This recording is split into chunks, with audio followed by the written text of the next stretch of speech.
My parents said I was a useless failure and threw me out. Go live in the streets, Mom yelled. They didn't know I earned $300,000 a year, so I just smiled and left. 5 days later, they saw my interview on TV and started begging me for money. I, 32M, stood in my childhood home for what I thought would be the last time, watching my mother's face twist with disgust as she pointed toward the door. She told me to get out, that I was a useless failure who had amounted to nothing, that she was ashamed to call me her son.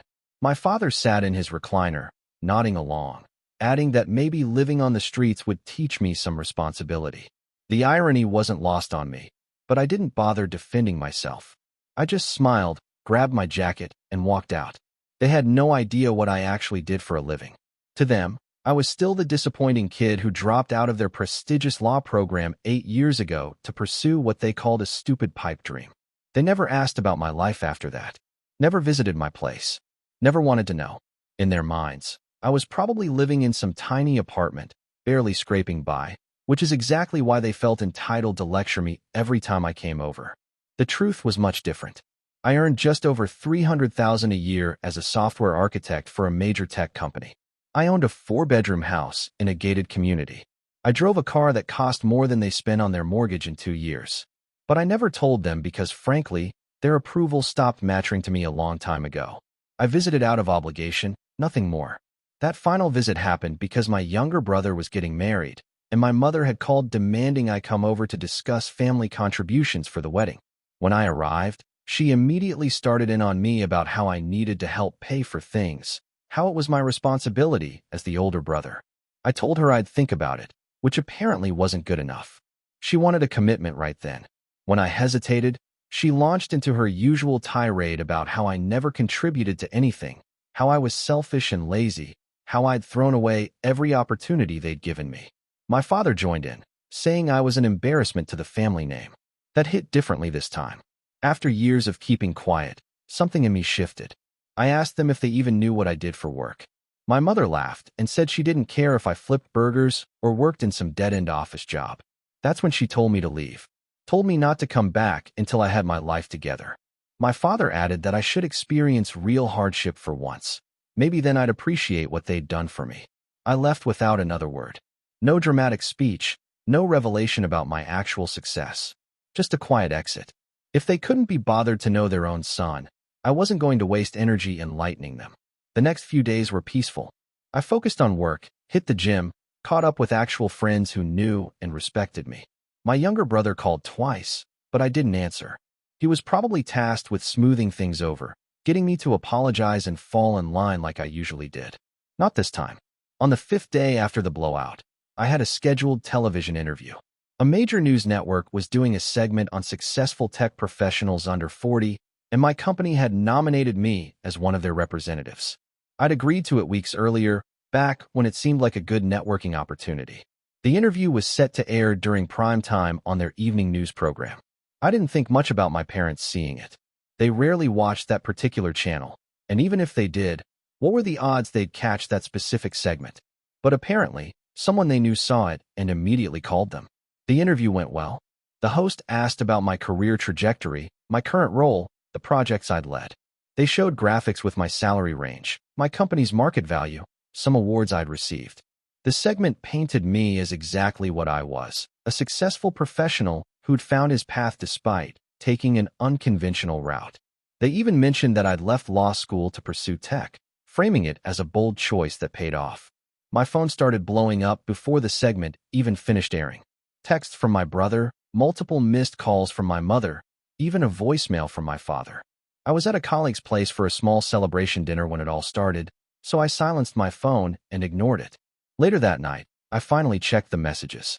My brother's texts were frantic, asking why I never told anyone about my job, saying mom and dad were losing their minds, begging me to call them back. My mother's voicemails progressed from shocked to angry to almost pleading.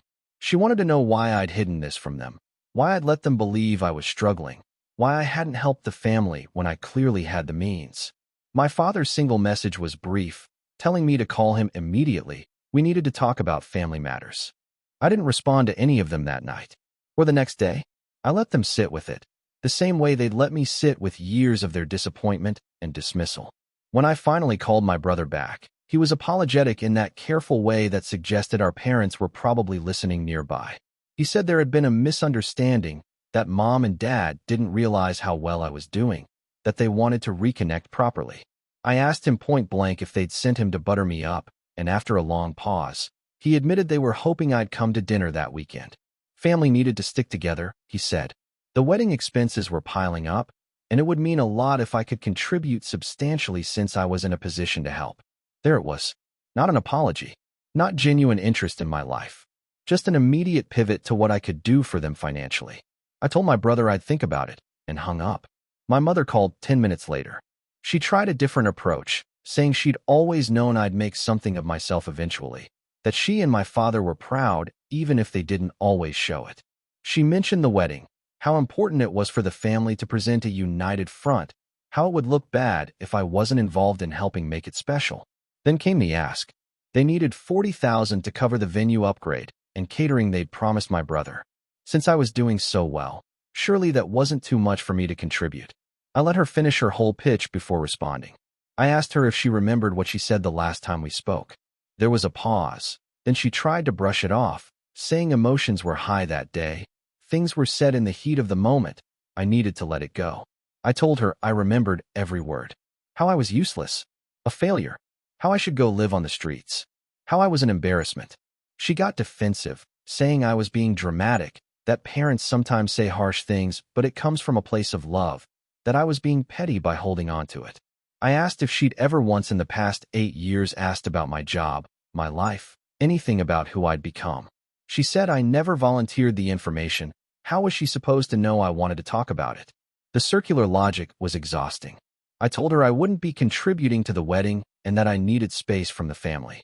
She immediately shifted to anger, calling me selfish and spiteful, saying I was punishing my innocent brother for a petty grudge. I corrected her. I wasn't punishing anyone. I just didn't feel obligated to fund events for people who treated me like garbage until they discovered I had money. My father got on the phone, his tone authoritative like he could just command me back into compliance. He said I was being childish, that family helps family regardless of past disagreements, that this was my chance to prove I'd matured. I asked him if he remembered telling me to experience real hardship 5 days ago. He said I was twisting his words, that he'd meant it constructively, that I clearly needed a wake-up call at the time, but now we could move past it. I hung up. Update 1. The calls continued for 3 days straight. My mother, my father, my brother, even my aunt who I hadn't spoken to in years. Everyone had the same message with slight variations. Family is important. Don't burn bridges. Be the bigger person. Think about your brother's special day. This is what family does. The guilt trip was comprehensive and coordinated. My brother's fiancée even reached out, saying she understood I was hurt, but asking if I could please not let my issues with my parents affect their wedding. I actually felt bad for her briefly, until she mentioned they'd been counting on my contribution for months and had already put deposits down based on that expectation. That was interesting, considering they'd never actually asked me for money until after the interview aired. I maintained my silence with my parents, but eventually called my brother directly. I asked him straight out when they decided I was contributing $40,000 to his wedding. He stumbled through an explanation about how mom had said she'd handle getting family contributions, how she'd assured them I'd help once I got my life together, how they'd assumed I'd be good for at least that much since I was the older brother. They'd been planning to extract money from me based on pure assumption and manipulation. The entitlement was staggering. I told my brother I'd give him a wedding gift, but it would be on my terms and delivered directly to him, not through our parents. $5,000, which was more than generous and more than they deserved, but he was still my brother despite everything. He tried to negotiate, saying the venue upgrade was already booked. They couldn't back out now. Couldn't I just help this once, and we'd call it even? I told him my offer was final, take it or leave it. He took it, but I could hear the disappointment. They'd expected so much more. My mother called that evening, her voice sugary sweet, thanking me for agreeing to help with the wedding. I corrected her immediately. I wasn't helping with the wedding. I was giving my brother a gift because he's my brother, and the money would go directly to him, not through her. She tried to argue that it made more sense for me to send it to her since she was coordinating all the family contributions, but I shut that down. Direct transfer to my brother or nothing. She switched tactics, asking when I'd come visit so we could talk properly, clear the air, rebuild our relationship. I told her I wasn't interested in rebuilding anything right now. She called me ungrateful, reminding me of everything they'd sacrificed raising me, putting me through school, giving me opportunities.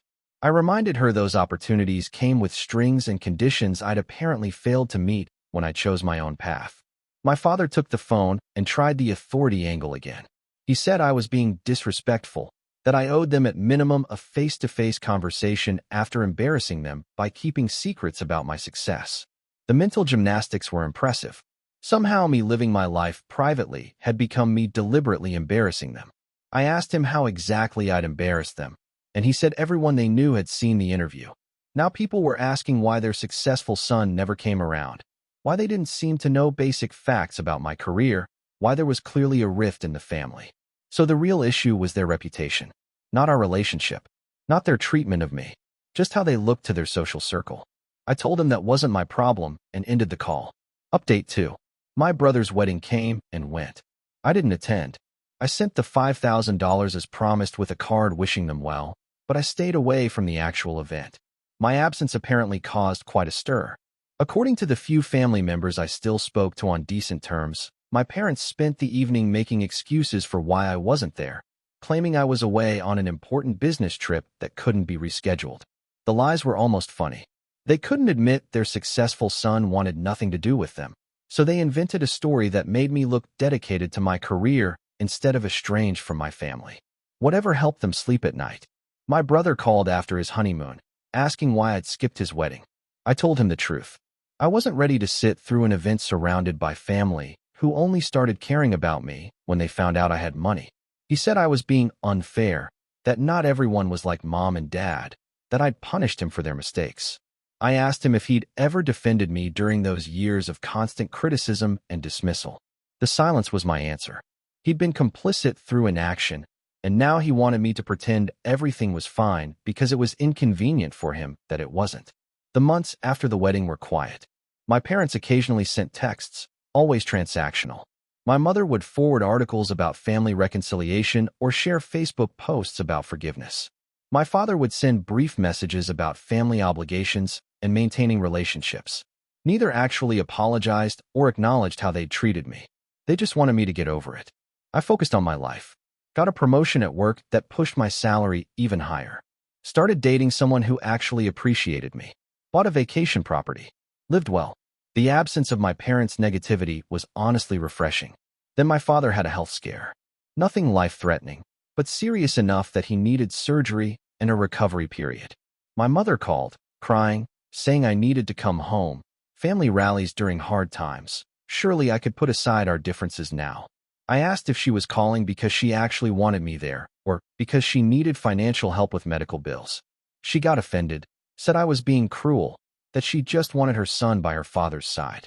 I told her I'd think about it.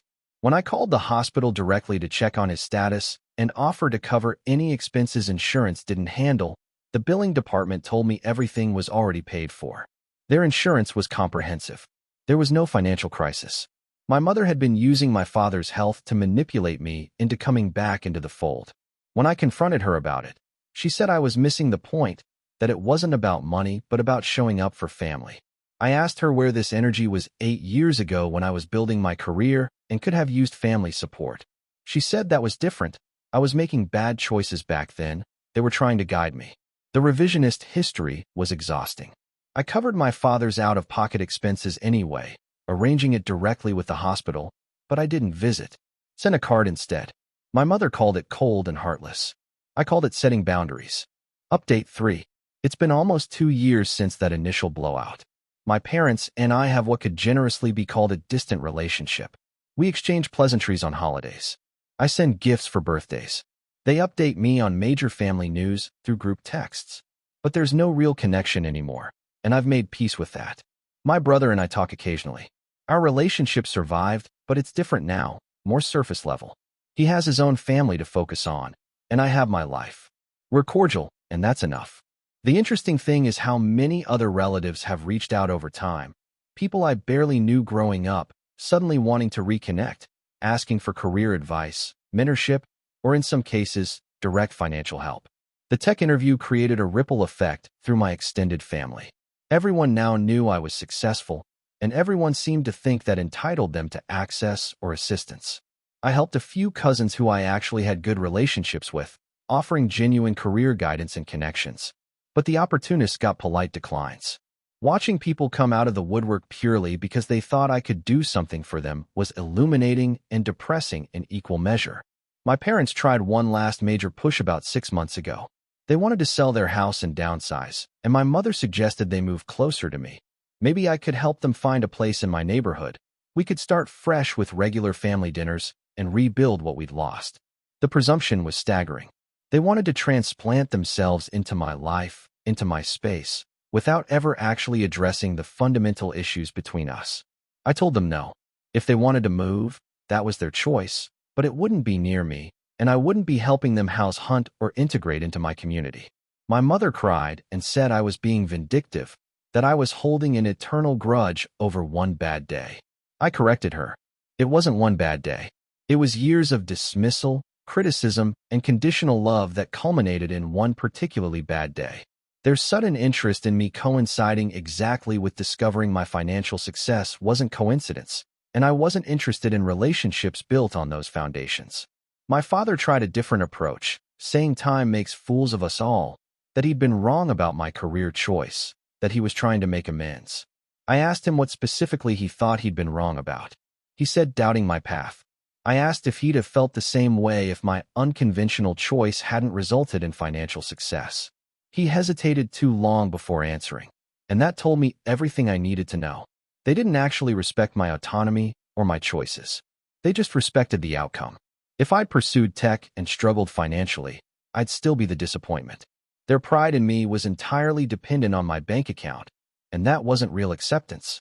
These days I'm genuinely happy. I have a career I love, friends who value me for who I am rather than what I earn, a partner who knew me before knowing my salary, and peace of mind that comes from refusing to accept crumbs of conditional affection from people who should have offered unconditional love. My parents still don't understand why I maintain distance. They see it as me being stubborn or unforgiving. They tell other family members I'm difficult, that they tried their best, but I won't let go of the past. The narrative they've constructed paints them as the victims of an ungrateful son who abandoned them after making it big. Let them tell that story if it helps them sleep at night. I know the truth. I know what it feels like to be called useless and told to live on the streets by the people who were supposed to believe in you most. I know what it's like to succeed despite rather than because of your family. And I know what it's like to finally choose yourself after years of seeking approval that was never coming. The 5 days between them throwing me out and them seeing that interview were probably the last time they thought of me as a failure they were justified in dismissing. Every interaction since has been colored by what they learned about my success. Sometimes I wonder what our relationship would look like if I'd told them years ago, if I'd let them know I was doing well instead of letting them assume I was struggling. But then I remember that I shouldn't have had to prove my worth through financial success to be treated with basic respect by my own parents. I don't regret walking away. I don't regret maintaining boundaries. I don't regret choosing peace over performing reconciliation for the sake of appearances. Some bridges are meant to burn, and some families are better loved from a distance.